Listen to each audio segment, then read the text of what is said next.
اللہ کے غلاموں، اہل بیت کے حبداروں، اللہ پاک کے فضل و کرم سے اس کے احسان کے نتیجہ میں، اللہ کے فضل اور کرم کے نتیجہ میں آپ حضرات اور ہم اس وقت ایک دینی، تبلیغی، اصلاحی، نورانی، روحانی محفل میں اکٹھے ہیں۔ یہ اس رب کا بے پناہ احسان ہے آپ پر بھی اور اس فقیر پر بھی کہ ہماری زندگی کے یہ لمحات جب دنیا غافل ہو کے اپنے بستروں میں سوئی ہوئی ہے، اللہ نے آپ کی اور میری زندگی کے کچھ لمحے اللہ رسول کے ذکر کے لیے قبول فرمائے۔ یہ بڑے اعزاز کی بات ہے۔ ذالک فضل اللہ یؤتیہ من یشاء، یہ بڑے کرم کے ہیں فیصلے، یہ بڑے کرم کی بات ہے۔ جسے چاہا در پہ بلا لیا، جسے چاہا اپنا بنا لیا۔ میں تہ دل سے ممنون ہوں آل نبی، اولاد علی، پیر طریقت، راہبر شریعت حضرت مولانا پیر سید فخر عالم شاہ صاحب الحسنی والحسینی دامت برکاتہم العالیہ کا یہ ان کی کمال شفقت ہے اور نظر کرم ہے کہ ہر بار وہ اس فقیر کو اس لائق سمجھتے ہیں، دعوت دیتے ہیں اور مجھے حاضری کا موقع ملتا ہے۔ آپ جیسے مخلص بھائیوں کی بھی زیارت ہو جاتی ہے۔ اللہ رب العزت حضرت جی کے فیض کو پوری دنیا میں عام فرمائے۔ قرآن اور سنت کی اشاعت کے لیے حضرت جی کی کوششیں، کاوشیں اللہ پاک دنیا آخرت میں قبول فرمائے۔ اور یہ خانقاہ جس کا ایک سلسلہ اور اس خانقاہ سے منسوب جتنے بزرگ ہیں، حضرت پیر سید سردار حسین شاہ صاحب رحمت اللہ علیہ، حضرت قبلہ پیر سید ہارون شاہ صاحب رحمت اللہ علیہ، اللہ رب العزت ان کی روحوں کو ایمانی خوشیوں سے مالا مال فرمائے۔ ان کے مزارات کو اللہ رب العزت ایمان کی روشنی سے مزید منور فرمائے۔ آپ حضرات جس طرح یہاں اکٹھے ہوئے بیٹھے ہیں، اس سلسلہ سے منسلک ہیں، آپ سالکین بن کے آئے ہیں، آپ حضرات کے آنے کی اللہ ان کی روحوں تک خوشیاں پہنچا دے جی۔ اور اسی طرح دعا گو ہوں اس عظیم گلشن کے تمام پھولوں کے لیے، خصوصاً صاحبزادہ حسنین ہارون شاہ صاحب اور ان کے ساتھ ساتھ صاحبزادہ سید اون محمد شاہ صاحب اور ان کے ساتھ صاحبزادہ سید شاہ زین صاحب، اللہ پاک ان کو دین دنیا ہر لحاظ سے اپنے اکابر، اپنے اسلاف کے نقش قدم پہ چلائے اور اللہ رب العزت ان کو ایسا بنائے کہ حضرت جی کی دنیا آخرت میں آنکھوں کی ٹھنڈک بن جائے۔ سامعین محترم، وقت بھی انتہائی مختصر ہے، میں گفتگو بھی انشاءاللہ انتہائی اختصار کے ساتھ کروں گا۔ اللہ کے فضل و کرم سے خطیب یورپ و ایشیا حضرت مولانا علامہ شبیر احمد عثمانی دامت برکاتہم العالیہ تشریف فرما ہیں۔ تھوڑی دیر میں آپ کے سامنے جلوہ فروز ہوں گے، اپنے مخصوص انداز میں وہ آپ سے مخاطب بھی ہوں گے۔ یہاں پہ اس محفل میں چونکہ ذکر ہوا تو میں دعا گو ہوں حضرت مولانا عبدالحمید وٹو صاحب رحمت اللہ علیہ کے لیے کہ خطیب یورپ و ایشیا ان کے لیے بھی لقب تھا۔ زندگی انہوں نے قرآن و سنت کی تبلیغ میں گزاری، اللہ ان کی قبر کو منور فرمائے، ان کی مسائی جمیلہ کو اللہ رب العزت اپنی بارگاہ میں قبول فرمائے۔ سامعین محترم، رسول اللہ علیہ الصلوۃ والتسلیم کی ذات بابرکات روشنیوں کا مرکز ہے۔ کائنات کے اجالے میرے پیغمبر کی نسبت سے ہیں، کائنات کی روشنیاں میرے پیغمبر کی نسبت سے ہیں، ہدایت کی باتیں آقا علیہ الصلوۃ والتسلیم کی نسبت سے ہیں۔ یہ حضور کی نسبت ہی تھی جس نے ذروں کو آفتاب بنا دیا، یہ آقا کی نسبت ہی تھی جس نے قطروں کو سمندر بنا دیا، یہ آقا کی نسبت ہی تھی جس نے فقیروں کو سکندر بنا دیا، یہ آقا کی قسمت ہی تھی جس نے عام سے لوگوں کو کلندر بنا دیا، یہ حضور کی نسبت ہی تھی جس نے غلاموں کو اتنا بلند کیا کہ چلتے عرب کی دھرتی پہ تھے ان کے جوتوں کا کھٹکا آسمانوں تک سنائی دیتا تھا۔ تو اس کائنات کے اجالے میرے پیغمبر کی نسبت سے ہے، اس کائنات کی روشنی میرے پیغمبر کی نسبت سے ہے، اس کائنات میں جو زندگی ہے یہ بھی میرے پیغمبر کی نسبت سے ہے۔ حضور صلی اللہ علیہ وسلم اس کائنات میں آئے تو دل جگمگائے، ایمان کا نور تقسیم ہوا۔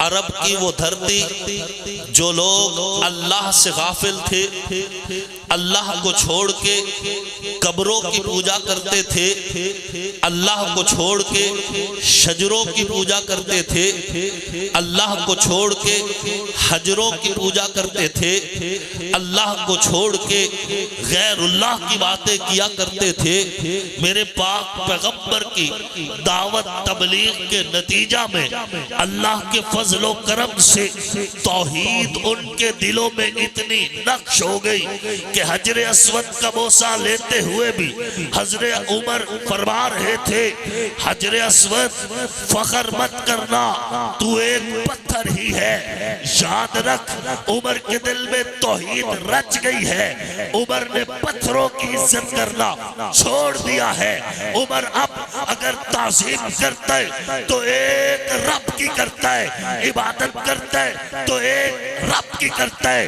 اے حجر اسود اگر میرے پیغمبر نے تیرا بوسہ نہ لیا ہوتا تو آج عمر بھی تیرا بوسہ قطن نہ لیتا۔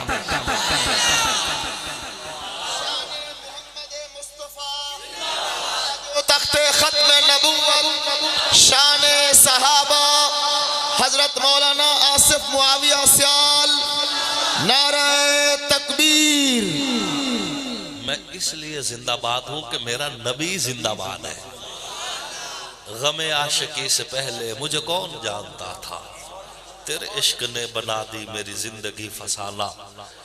تو سامعین محترم، آقا تشریف لائے، دل جگمگائے، دنیا میں ایمان کی روشنی تقسیم ہوئی، پھر تاریخ گواہ ہے، قرآن کی آیات گواہ ہے، حدیث کی روایات گواہ ہے۔ عرب کے معاشرے میں نور نبوت جب تقسیم ہوا تو کسی کے حصے میں صداقت، کسی کے حصے میں عدالت، کسی کے حصے میں سخاوت، کسی کے حصے میں شجاعت، کسی کے حصے میں نزاکت، کسی کے حصے میں کچھ آیا، سب کچھ میرے پیغمبر کے دامن سے تقسیم ہوا۔ پھر دنیا جھولیاں بھر بھر کے لے گئی اور اتنا لے گئی کہ میرے پاک پیغمبر کی نسبت سے اللہ نے ان کو اتنا اعزاز بخشا کہ میرے پیغمبر کی صحبت کی وجہ سے جنت کا ہر دروازہ ابو بکر کا استقبال کرے۔ وہ حضور کے رنگ میں اتنے رنگے گئے کہ حضور نے فرمایا، عمر اللہ کی قسم جہاں سے عمر گزرتا ہے شیطان ڈر کے مارے راستہ بدل دیا کرتا ہے۔ پھر ان کو اتنے اعزاز ملے کہ حضور علیہ السلام نے فرمایا، عثمان آج کے بعد تیرا کوئی گناہ نہیں سمجھا جائے گا۔ حضور علیہ السلام و تسلیم نے فرمایا، میں کیوں نہ حیا کروں اس کا کہ آسمانوں کے فرشتے بھی جس کا حیا کرتے ہیں۔ پھر اللہ نے اتنی عزتیں دی کہ حضور نے فرمایا علی انت اخی فی الدنیا والآخرہ، تو دنیا میں بھی میرا بھائی ہے تو آخرت میں بھی میرا بھائی ہے۔ عزتیں تقسیم ہوئی۔ سامعین محترم، حضور علیہ السلام و تسلیم چند صحابہ حضور علیہ السلام کے پاس حاضر ہوئے۔ یا رسول اللہ صلوات اللہ علیہ، لشکر میں پانی ختم ہو گیا ہے، پینے کو کچھ نہیں۔ حضور علیہ السلام نے مشکیزیں منگوائے، ایک پیالے میں نچوڑے گئے، سوائے چند قطروں کے کچھ نہ تھا کہ حضور نے اس پیالے میں اپنی انگلیاں رکھ دی۔ آقا کا انگلیاں رکھنا تھا کہ آقا کی انگلیوں سے پانی کے چشمے جاری ہوئے۔ ایک دو تین بندوں نے نہیں، 1400 صحابہ نے پیٹ بھر کے پیا۔ جب صحابہ پیٹ بھر کے پی گئے، سیر ہوئے، پھر دل تھام کے سنیے، صحابہ کے جانوروں نے بھی پیا۔ ان کے جو اونٹ تھے، ان کے ساتھ جو گھوڑے تھے، انہوں نے بھی پیا۔ کون سا پانی؟ جو حضور کے جسم سے نکل رہا، آب کوثر سے بھی قیمتی پانی۔ آب کوثر، جام کوثر جس کی تم باتیں کرتے ہو، یہ جنت کا خزانہ ہے، جنت سے نکل رہا ہے۔ حضور کی انگلیوں سے جو نکلا ہے وہ حضور کے جسم سے نکل رہا ہے۔ تمام مخلوقات کے اندر حضور کے جسم سے قیمتی اور کوئی چیز، یہاں تک کہ اللہ کا عرش اس سے بھی قیمتی حضور کا جسم ہے۔ اللہ کے عرش سے بھی قیمتی حضور کا جسم ہے، لوح و قلم سے بھی قیمتی حضور کا۔ تمام مخلوقات میں سب سے قیمتی چیز حضور کا جسم ہے، آقا کا۔ اور یہی وجہ میرے اکابر فرماتے ہیں کل نفس ذائقۃ الموت کے تحت حضور کے جسم سے ایک بار روح نکالی گئی، اور جب حضور کی روح فرشتوں کے ہاتھوں میں تھی تو فرشتے سوچ رہے تھے یہ روح اللہ کے عرش پہ رکھے، یہ روح جنت کے بالا خانوں میں رکھے، یہ روح اعلیٰ علیین میں رکھے۔ وہ کون سی جگہ ہے جہاں اس روح کو رکھا جائے؟ تو کائنات کے رب کا فیصلہ فرشتوں کے ذہن میں یہ بٹھایا گیا کہ فرشتوں تم اس روح کو کہاں رکھنا چاہتے ہو؟ جسم محمد سے بڑھ کے قیمتی تو نہ اللہ کا عرش ہے، نہ اللہ کی جنت ہے، نہ جنت کے والا خانے ہے، نہ اعلیٰ علیین ہے۔ لہذا روح کو واپس حضور کے جسم میں رکھ دیا گیا۔ نعرہ تکبیر، شان محمد مصطفیٰ، معجزات مصطفیٰ، کمالات مصطفیٰ، سیرت مصطفیٰ۔ نعرہ تکبیر، نعرہ تکبیر، شان رسالت، شان صحابہ، علامہ شبیر احمد عثمانی، حق سچ کی نشانی، حق سچ کی نشانی، علامہ شبیر احمد عثمانی، خطیب یوروپیشی علامہ شبیر احمد عثمانی، اکابرین اہل سنت والجماعت، صاحبزادہ مولانا محمد حسن معاویہ سیال، پیر محمد فخر عالم شاہ صاحب۔ کہ روح نکلی ضرور ہے۔ جب لوگ کہتے کہ کل نفس ذائقۃ الموت، حضور پہ موت آئی تو میں نے کہا آئی۔ میں کب مکرا ہوں کہ حضور پہ نہیں آئی؟ آئی۔ لیکن مجھے بتاؤ، حضور کے جسم سے قیمتی تو اللہ کا عرش بھی نہیں ہے نا؟ حضور کے جسم سے قیمتی تو جنت کے بالا خانے بھی، حضور کے جسم سے قیمتی تو اعلیٰ علیین بھی، پھر حضور کے جسم سے بڑھ کے وہ کون سی جگہ ہے بتاؤ تو صحیح جہاں حضور کی روح کو رکھا گیا ہے؟ بات سمجھ آ رہی ہے؟ چنانچہ پھر اس روح کو واپس حضور کے جسم میں رکھ دیا گیا کہ حضور کے جسم سے بہترین جگہ اور ہو ہی نہیں سکتی جہاں روح محمد کو رکھا جائے۔ بات سمجھ آ رہی ہے؟ بات چل رہی تھی صحابہ کے جانوروں کی کہ حضور کی انگلیوں سے نکلا ہوا پانی صحابہ نے بھی پیا اور صحابہ کے جانوروں نے بھی پیا. اللہ نے بتا دیا کہ صحابہ کی خدمت اگر اونٹ اور گھوڑے بھی کرے تو میں ان کو بھی نبیوں کے امام کی انگلیوں سے نکلا ہوا پانی پلاتا ہوں. مسئلہ سمجھ آیا؟ اور صحابہ کے نوکروں تم کوئی سستا کام کر رہے ہو، اور صحابہ کے سپاہیوں تم کوئی عام نوکری دے رہے ہو، اور صحابہ کے غلاموں کیا حق نواز نے سودا سستا کیا تھا؟ کیا اشار القاسمی نے سودا سستا کیا تھا؟ کیا مختار سیال نے سودا سستا کیا تھا؟ کیا اعظم طارق نے سودا سستا کیا تھا؟ کیا علی شیر حیدری نے سودا سستا کیا تھا؟ نہیں، اور اللہ کی قسم نہیں. اور صحابہ کے سپاہیوں، صحابہ کے نوکروں، صحابہ کے چوکیداروں، صحابہ کے پہرے داروں، جب اللہ صحابہ کے گھوڑوں کو، صحابہ کے اونٹوں کو حضور کی انگلیوں کا پانی پلاتے، مطمئن رہو وہ اللہ قیامت والے دن تمہیں حضور کے ہاتھ کو جامے کوثر ملے. نعرہ تکبیر. تاج و تخت ختم نبوت، شان صحابہ، مقام صحابہ، شہدائے ناموس صحابہ. نعرہ تکبیر. ناموس صحابہ کی بات کوئی عام بات نہیں، آقا کے یاروں کا پہرا دینا کوئی عام بات نہیں. حضور کے غلاموں کا پہرا وہی دیتے ہیں جو حضور سے محبت کیا کرتے ہیں. حضور سے محبت کرنے والے حضور کے ابو بکر کے گستاخ نہیں ہو سکتے.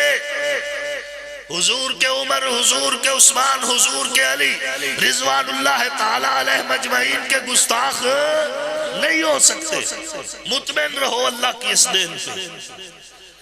رضینا قسمت الجبار فینا، ہم رب کی اس تقسیم پر راضی ہیں، مطمئن رہے.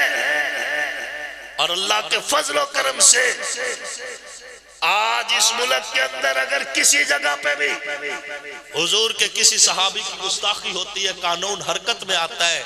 اس قانون کو اگر حرکت بھی دی ہے تو اس میں بھی ہم فقیروں کا حصہ ہے. ہم اپنے اداروں کے ممنون ہیں. وہ ادارے جو ملک میں امن کی خاطر یہ سب کچھ کر رہے ہیں، ہم ان کے ممنون ہیں. چلو امن کی خاطر ہی صحیح، پرچہ تو دیتے ہیں نا، لیکن ہم تو بات کرتے تھے حضور کی خاطر. صحابہ کا پہرا دیا ہے حضور کی خاطر، اور انشاءاللہ ہماری آنے والی نسلیں بھی صحابہ کی چوکیدار ہوں گی انشاءاللہ العزیز. سنی کا مزاج یہ ہے کہ وہ تڑپ رکھتا ہے. سنی کا مزاج یہ ہے کہ وہ تڑپ رکھتا ہے، تڑپ. اور جسے حضور کے یاروں کی گستاخی سن کے تڑپ نہ ہے وہ سنی نہیں، وہ سن ہے. وہ کیا ہے؟ سن ہے. اور سنی کا مزاج کیا ہے؟ تم ایک سنی کی بات سناؤ، سنی کی بات سناؤ. نام آنے سے ابو بکر و عمر کا لب پر، نام آنے سے ابو بکر و عمر کا لب پر، تو بگڑتا ہے وہ پہلو میں سلائے ہوئے. اور میں کہا کرتا ہوں کیوں بگڑتا ہے وہ پہلو میں سلائے ہوئے ہیں.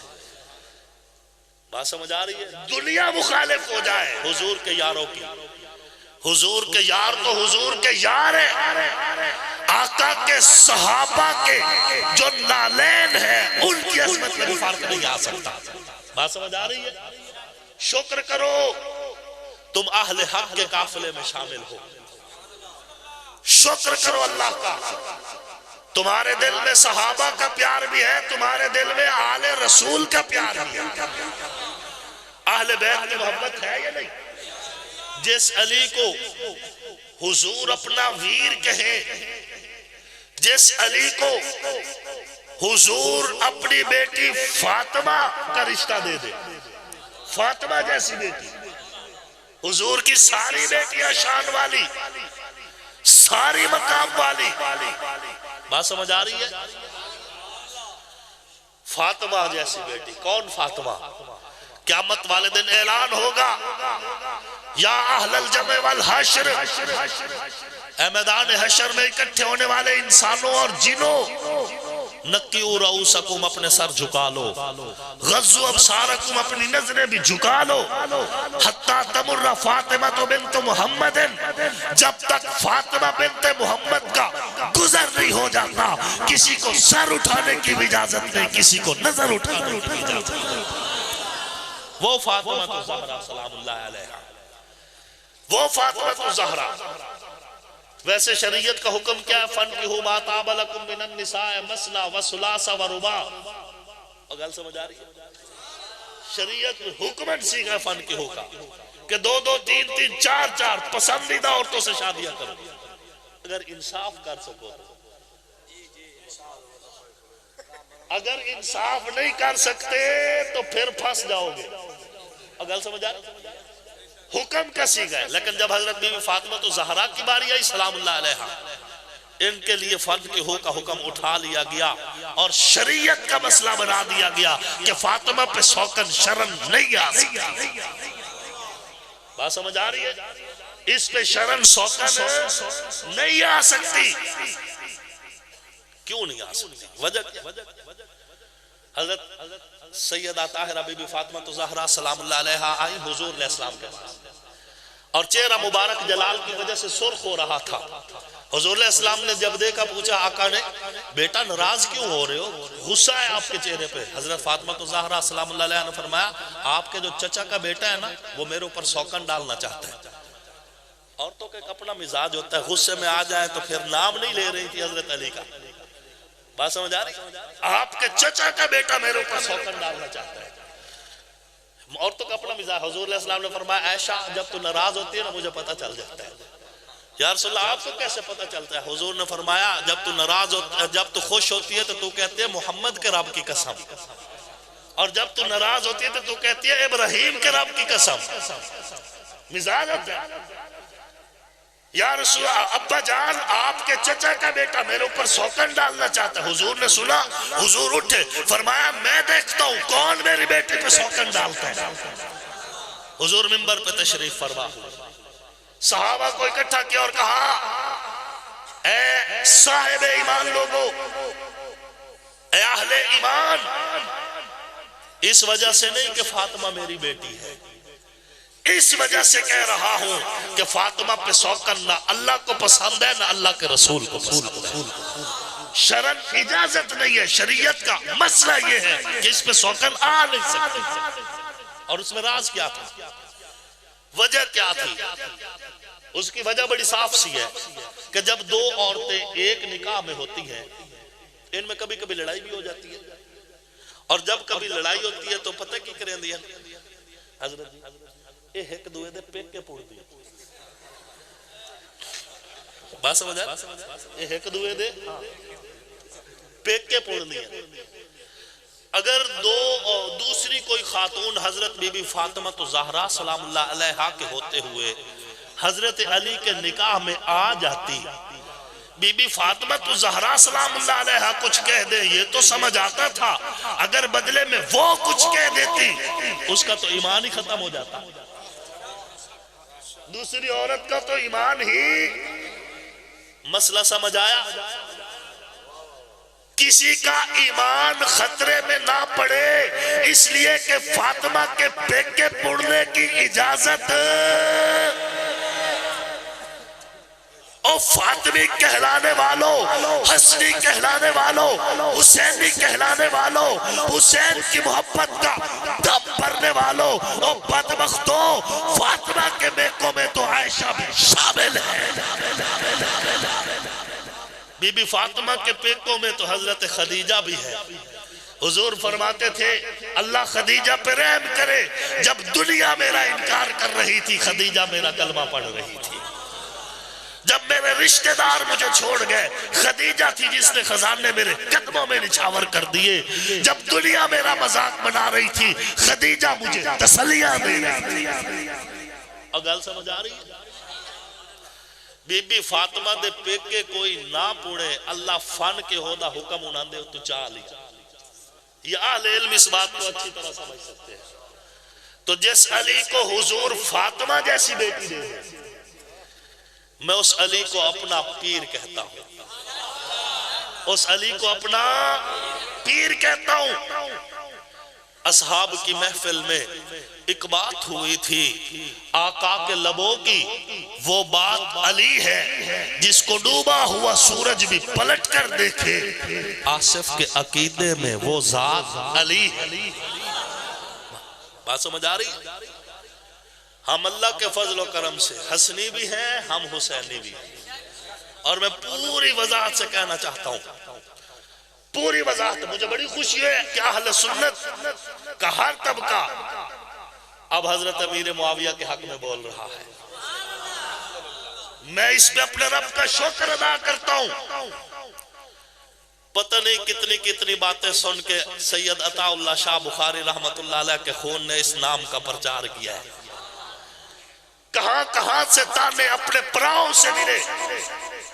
اور میں کہا کرتا ہوں اگر قیامت والے دن کوئی حضرت امیر معاویہ کے پاس با ادب کھڑا ہو کے کہے نا امیر معاویہ ہم نے تیری نوکری کا حق ادا کیا ہے, تو اللہ کے فضل سے ہم کہہ سکتے ہیں.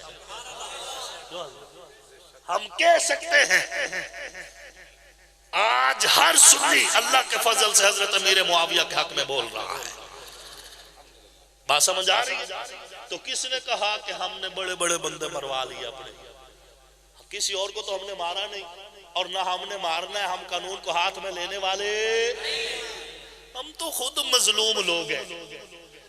مظلوم لوگ اپنی لاشیں اٹھائیں چپ چاپ قبر کے حوالے کر کے, پھر اللہ کی طرف دیکھ کے کہا رزینہ قسمت الجبار فینا.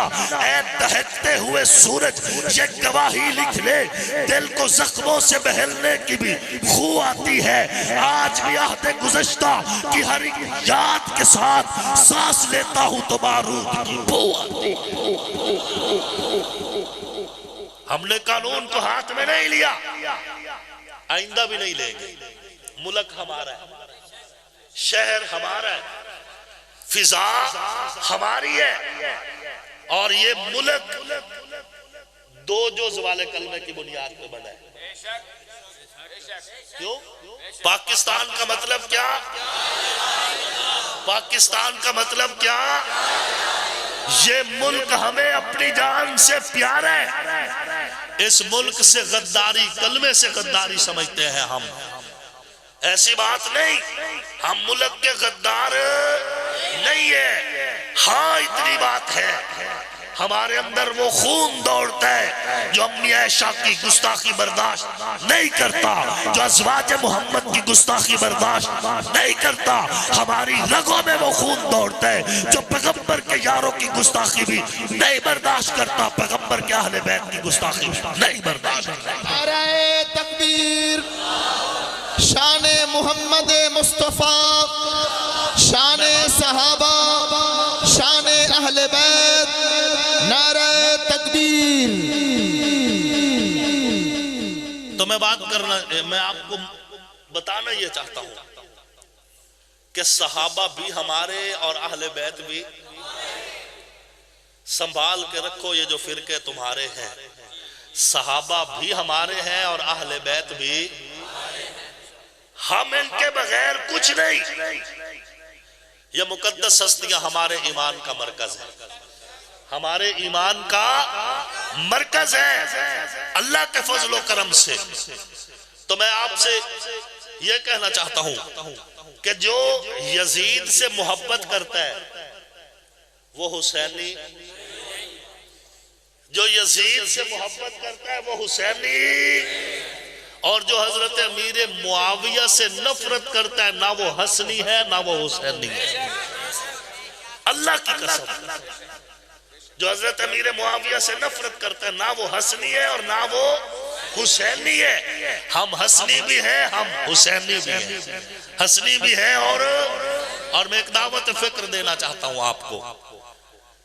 آپ نے کئی جلسے سنے, واز سنے، تقریریں سنی، محفلوں میں بیٹھے، حسین سنا، کربلا سنا، اور میں حسین سن کے، کربلا سن کے، حسینیت سن کے مجھے تکلیف نہیں ہوتی. بات نہیں سمجھے؟ حسین کا ذکر سن کے مجھے تکلیف کیوں؟ حسین کا ذکر سن کے تکلیف اس کو ہوتی ہے جو بے ایمان ہوتا ہے. علی کے ذکر سے تکلیف منافق کو ہوتی ہے. علی کے خون سے نفرت بے ایمان کو ہوتی ہے، مسلمان کو. حسین کا ذکر سن کے میرے دل کو تکلیف کیوں؟ اس لیے کہ ابو بکر کا ذکر سن کے بھی میرے دل کو تکلیف نہیں ہوتی. بات سمجھ آ رہی ہے؟ جو ابو بکر کا دشمن ہے وہ حسین کا دشمن ضرور ہوگا، اور جو حسین کا دشمن ہے وہ عمر کا دشمن بھی ضرور ہوگا. مجھے ذکر حسین سن کے خوشی ہوتی ہے کیونکہ یہ ایمان کی علامت ہے. لیکن میں آپ سے پوچھنا چاہتا ہوں، کربلا سن کے، ذکر حسین سن کے، اگر پھر بھی ہاتھوں میں جام ہے شراب کا، اسے حسین کب سمجھ آیا؟ اگر پھر بھی کوئی بندہ رشوت لے رہا ہے، اسے کیا معلوم کربلا کیا ہے؟ اور میں آپ سے یہ بھی کہنا چاہتا ہوں، اگر پیٹ مرغن غذاؤں سے بھرا ہوا ہے، رنگ رنگ مشروب کیے ہوئے ہیں، اور پھر میں یہاں آپ کو کربلا سنا رہا ہوں، مجھے کیا معلوم کربلا کی بھوک کیا تھی؟ خطیب کو، واعظ کو، ذاکر کو کیا پتا کہ کربلا کی پیاس کیا تھی؟ اور گل سمجھ آئی؟ اگر کربلا سننا ہے، روزہ رکھ کے آؤ، سنانے والا بھی روزے میں ہو، سننے والا بھی روزے میں ہو، پھر تمہیں پتہ چلے اذان علی اکبر کا تقاضا کیا تھا. بات سمجھ آ رہی ہے؟ اے اہل ایمان، یتیموں کے سروں پہ ہاتھ رکھنا کہ یہ درس کربلا ہے، مسکینوں کا خیال کرنا کہ یہ درس کربلا ہے، محتاجوں کی مدد کرنا کہ یہ درس کربلا ہے. اے اہل ایمان، اپنی پیشانیاں سجدوں سے آباد رکھنا کہ یہ درس کربلا ہے. مسجد ویران مت ہونے دینا کہ یہ درس کربلا ہے. آج کے دور میں بھی اگر کسی کی مسجد میں ویرانی کی وجہ سے کسی جانور نے بچے دے رکھے ہیں تو اسے سجدہ شبیر کب سمجھ آیا؟ اسے کیا معلوم سجدہ شبیری کیا ہے جو سجدے کی سین سے ہی واقف ہے؟ اور گل سمجھ آ رہی؟ ایک جملہ دینا چاہتا ہوں، مجھے یقین ہے صرف اہل علم کو ہی سمجھ آئے گا، شاید کچھ اہل ذوق میں ان کو بھی آئے. انما یرید اللہ لیذھب عنکم الرجس اے اہل بیت، اللہ کا تم سے پکا وعدہ ہے. یہ یریدو، یہ صرف ارادے کا معنی نہیں دے گا چونکہ اس سے پہلے انما موجود ہے. اللہ کا تم سے پکا وعدہ ہے اے اہل بیت، کیا؟ کہ گندگی تمہارے قریب نہیں آئے گی. گندگی تمہارے قریب نہیں آئے گی. اب چونکہ میری نظروں میں کچھ لوگ کچھ تھے، اب وہ سید ہو گئے.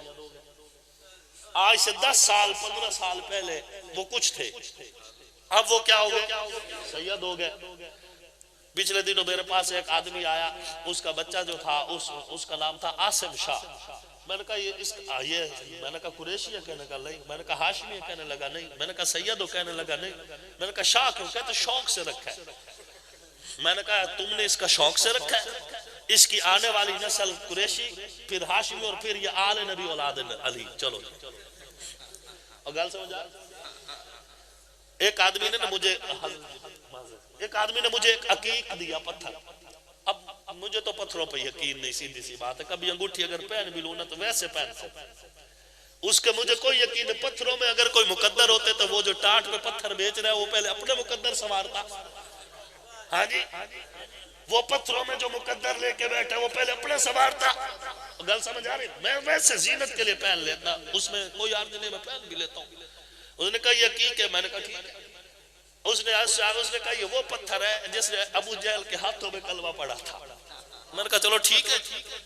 اس نے کہا اس کا یقین کرنا ہونا تو اس کے اوپر کوئی بال یا کوئی کپڑا رکھ کے اوپر آگ لگاؤ، نہیں لگے گی. گویا کہ اس پتھر کی اصلیت جاننے کے لیے ایک معیار بھی اس نے بتایا کہ آگ لگ گئی تو یہ عقیق نہیں ہے اور نہ لگی تو یہ عقیق ہے. اب وہ لگی نہیں لگی میں اس بحث میں نہیں پڑھتا، لیکن ایک معیار تو دس کے گیا نا. ہن تواڈے کول اگر کوئی آوے اور وہ آکھے میں آل نبی بھی ہاں تے اولاد، اور گل سمجھ آئی، تو گندگی کو تلاش کرو. اگر اس کے ارد گرد ہے تو نہ وہ آل نبی ہے نہ اولاد علی ہے، کیونکہ نص قطعی کا فیصلہ یہی ہے انما یرید اللہ لیذھب عنکم الرجس اہل البیت. اے اہل بیت، اے آل نبی، اے اولاد علی، اللہ کا وعدہ ہے کوئی گندگی آل نبی کے قریب آ سکتی. اللہ کے فضل سے یہ آل نبی اولاد علی بیٹھے ہیں، اور میں فخر سے کہتا ہوں میں تعریف اس لیے ان کی کر رہا ہوں کہ یہ نسبت ہی تعریفوں والی ہے. بات سمجھ آ رہی ہے؟ جس کے ہاتھوں میں جام شراب کا ہے وہ کہاں آل نبی ہے؟ جس کی نظریں غلط طرف اٹھ رہی ہیں وہ کہاں آل رسول ہے؟ کیوں؟ کیونکہ گندگی آل رسول کے قریب. یہاں پہ ایک اور جملہ بھی تمہیں دینا چاہتا ہوں، شاید پچ جائے. گل سمجھ آ رہی؟ شاید کچھ لوگ کہتے ہیں کہ امام حسین نے 3 شرطیں پیش کی کربلا کے واقعہ میں کہ مجھے بھیج دو واپس، میں بقیہ زندگی مدینہ میں گزاروں، مجھے یزید کے پاس بھیج دو، میں اس کے پاس بیٹھ کے معاملہ طے کر لوں، مجھے اسلامی سرحد پہ بھیج دو، میں وہاں رہ کے کافروں سے لڑوں. یہ 3 شرطیں کسی دور میں ہم نے واقعہ کربلا یہ پی ٹی بی میں پڑھا تھا، پنجاب ٹیکسٹ بورڈ میں، اس میں یہ 3 شرطیں ہم نے پڑھی تھی. کچھ لوگ کہتے ہیں یہ 3 شرطیں امام حسین کی جانب سے پیش کی گئی، کچھ لوگ کہتے ہیں نہیں پیش کی گئی. اور گل سمجھ آ رہی ہے؟ مطلب کچھ کہتے ہیں پیش کی گئی اور کچھ کہتے ہیں پیش نہیں کی گئی. میں اس بحث میں بھی نہیں پڑھتا کی گئی یا نہیں کی گئی، لیکن اگر پیش کی گئی تو مطلب یہ ہوا کہ امام حسین بھی چاہتے تھے کہ میں یزید کے پاس جاؤں، اور یزید بھی یہی چاہتا تھا کہ حسین کو میرے پاس لے کے آؤ. حسین چاہتا تھا یزید کے پاس جاؤں، یزید چاہتا تھا حسین میرے پاس. پھر حسین گئے، حسین گئے، حسین کی ملاقات ہوئی یزید سے. کیوں؟ انما یرید اللہ لیذھب عنکم الرجس اہل البیت. میرے رب کو پسند ہی نہیں تھا حسین یزید کے پاس. اللہ کے فضل و کرم سے ہم حسین نہیں ہیں، کوئی پیار نہیں یزید سے. نہ میں یزید کا وکیل ہوں، نہ اللہ میری نسل میں یزید کا وکیل پیدا کرے. میں حسنی بھی ہوں، حسینی بھی ہوں. امیر معاویہ کی محبت کا دم اس لیے بھرتے ہیں کہ وہ صحابی رسول ہیں، وہ خال المسلمین ہیں، وہ کاتب وحی ہیں، مسلمانوں کے ماموں ہیں. نہیں سمجھے؟ حضرت امیر معاویہ کس کے ماموں ہیں؟ صرف مسلمانوں کے. بات سمجھ آ رہی ہے؟ میں آپ کو بتانا کہ ہم صحابہ کے بھی نوکر ہیں اور آل رسول کے بھی نوکر ہیں. میں اپنی بات کو ختم کرتا ہوں، یہی کہتا ہوں کہ ظالم کا ساتھ قدم نہ دینا، کہ یہ درس کربلا ہے. مظلوم کو لاوارث مت چھوڑنا کہ یہ درس کربلا ہے. بھوکوں کو کھانا کھلاتے رہنا کہ یہ درس کربلا ہے. پیاسوں کو پانی پلاتے رہنا کہ یہ درس کربلا ہے. امام عالی مقام کی شہادت کے عرصے بعد جب ابن زیاد لامتی پہ حالات تنگ ہوئے، اس کی کچھ فوج قید ہوئی، کچھ قتل ہوئی، کچھ بھاگ گئی، یہ اکیلا جان بچاتا ہوا بھاگتا پھر رہا تھا. ایک صحرا سے جو گزرا، ایک مسافر کا خیمہ نظر آیا، دستک دی، اندر سے امام سجاد، امام علی بن حسین، امام زین العابدین نکلے رحمت اللہ علیہ. پانی مل سکتا ہے؟ انہوں نے کہا مل سکتا ہے. امام زین العابدین نے پانی کا پیالہ، کٹورا، جو بھی برتن تھا اس کو دیا، اس نے پی لیا، اور دیا اور پی لیا، یہاں تک کہ سیراب ہو گیا. بات سمجھ آ رہی؟ پیٹ بھر گیا. کہنے لگا لگتا ہے آپ نے مجھے پہچانا نہیں. نہیں سمجھ لگتا ہے آپ نے مجھے پہچانا امام زین العابدین جو ضبط کیے بیٹھے تھے جب ضبط کا بندھن ٹوٹا تو پھر فرمانے لگے او بدبخت جس کی نظروں کے سامنے تو نے میرا گلشن اجاڑ دیا میں اس کو کیسے بھول سکتا ہوں بتا تو صحیح میں علی اصغر کو بھولوں یا علی اکبر کو بھولوں عباس کے کٹے ہوئے ہاتھوں کو بھولوں یا خیموں کی طرف بڑھتی ہوئی آگ کے شعلوں کو بھولوں بتا تو صحیح میں حسین کی گردن پہ چلتا خنجر بھولوں کربلا کی صدا کو بھولوں بتا تو صحیح وہ نیزوں کی نوک پہ جو سر اٹھائے ہوئے تھے میں ان کو بھولوں کس کس کو بھولوں نعرہ تکبیر جب یہ بات کی ابن زیاد کا سر شرم سے جھکا کہنے لگا ہم نے تو کچھ بھی نہ دیا تھا تم نے تو پیٹ بھر کے دے دیا ہم نے تو قطرہ مانگنے آئے تھے تو نہیں دیا تھا تم نے سیراب کر دیا امام زین العابدین نے فرمایا جو تم نے کیا وہ تمہارے خون کی پہچان تھی جو ہم نے کیا یہ ہمارے خون کی پہچان یہ ہمارے خون کی پہچان ہے کوئی تم پہ برابر تنقید کرے کوئی تمہیں مسلسل گالیاں دے کوئی تمہارے لیے سازشیں کرے کوئی تمہارے ساتھ زیادتیاں کرے اور تم چپ چاپ صبر سے برداشت کرو اس کا یہ مطلب نہیں کہ تم بزدل ہو اس کا یہ مطلب ہے تمہیں تمہاری تربیت آگے سے جواب دینے سے روک رہی ہے تمہاری رگوں میں دوڑتا خون تمہیں گالی کا جواب گالی دینے سے روک رہا ہے اچھی گود کی تربیت ہے جو تمہیں صبر کرنے پہ اکسا رہی ہے اور اس کا جواب نہیں دینے دے رہی بات سمجھ آ رہی ہے پیاسوں کو پانی پلاتے رہنا کہ یہ درس کربلا ہے ظلم کے دور میں ظلم کے خلاف جب کوئی بھی شخص بول دے تو بولنا حسینیت قرآن پڑھنا جرم ہو